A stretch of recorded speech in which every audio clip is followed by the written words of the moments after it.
Alright, this is part 2 of chapter 25. Some of these we've already done. Yeah. So consider the aggregate production function. If inputs k and l are increased by 5% each and total output y increases by 5% as a result, then the production function is displaying. So we talked about this in our last video. If both our inputs are increasing by the same amount, our output should increase by that same amount as well. Our output is GDP. So that's an example of constant returns to scale. We talked about this human capital one already, and this $75 one. Suppose a country transfers resources from the production of consumption goods to the production of capital goods.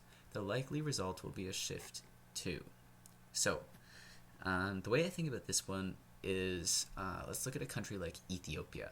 So right now, Ethiopia, something like 70-80% of their output, like the stuff that they put into GDP, comes from agriculture, which is like farming. So what's happening is people, they're not really going to school because that's not where their jobs are. They're going to go and move out of the city, out of urban environments, into rural environments where there are farms, so they can farm and they can make the most money, because that's how you make money in Ethiopia right now. But what if instead of farming, instead of making those consumption goods, they made capital goods? What if instead they made computers? What if Ethiopia shifted from making corn to making computers? Well, that would probably raise their future GDP, right?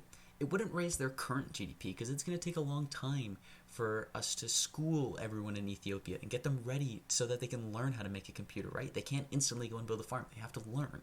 So that's why it's going to raise future consumption. It's going to raise future living standards.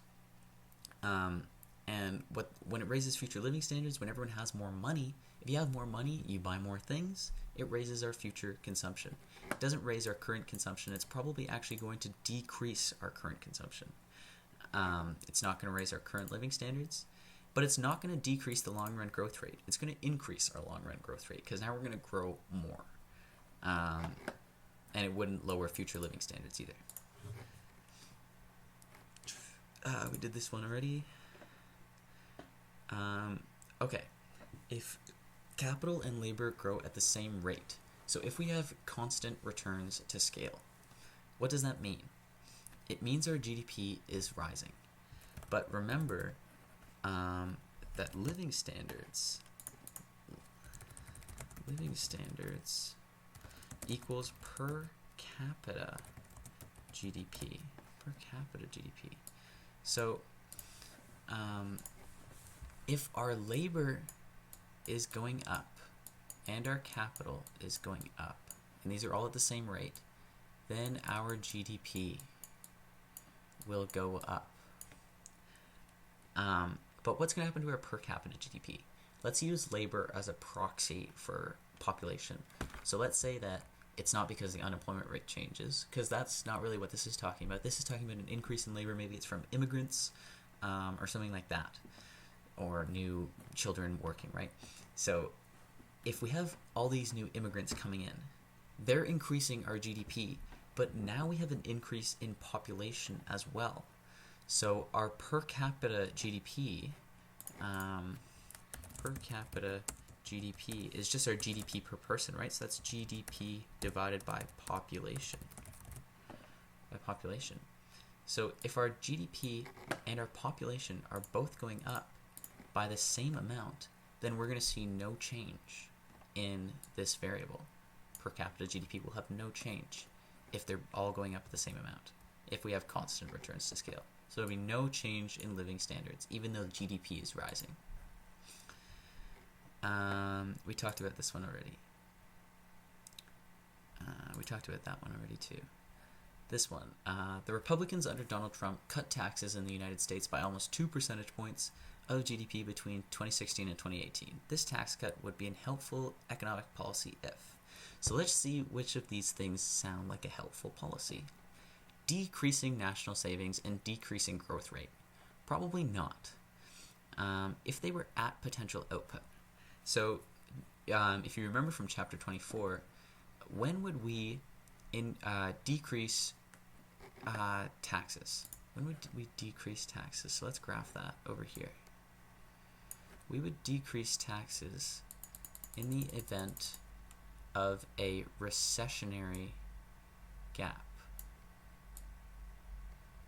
Recessionary gap, right? Because that would move our AD curve. If we decrease taxes, it would move our AD curve over here and bring us to potential.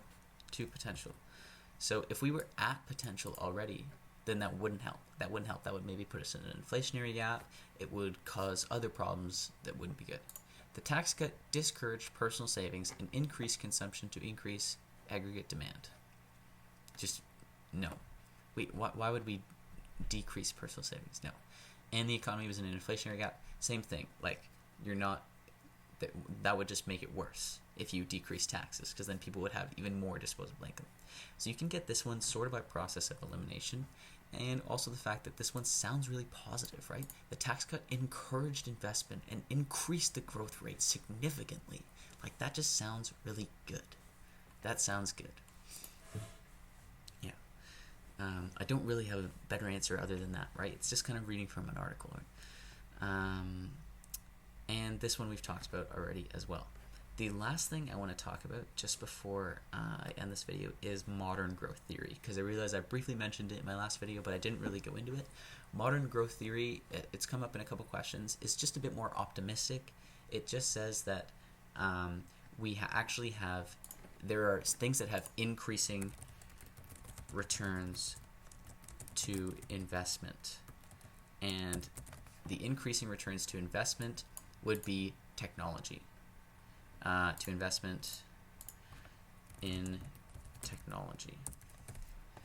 Let me explain that.